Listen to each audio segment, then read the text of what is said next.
इस हुकूमत से क्या मुज़ाकरात करूं जो 4 हल्के खुलने से खत्म हो जाएगी। इमरान खान। बानी पीटीआई इमरान खान का कहना कि इस हुकूमत से आखिर क्या मुज़ाकरात करूं जो सिर्फ 4 हल्के खुलने से खत्म हो जाएगी।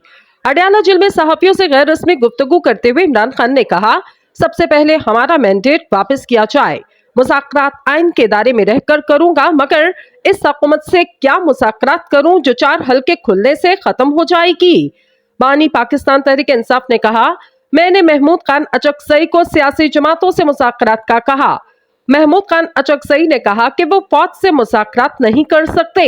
यू टर्न लेने से मुतालिक एक सवाल के जवाब में इमरान खान का कहना था कि सबसे बड़ा यू टर्न वो है जिसने वोट को इज्जत दो का नारा लगाया और वोट को इज्जत दी। शेर अफजल मरवत को पार्टी से निकाले जाने से मुतालिक सवाल पर बानी पाकिस्तान तहरीक इंसाफ इमरान खान ने कोई जवाब नहीं दिया और तीसरी बार सवाल पर इमरान खान ने कहा कि शेर अफजल मरवत के मामले पर बाद में बातचीत की जाएगी।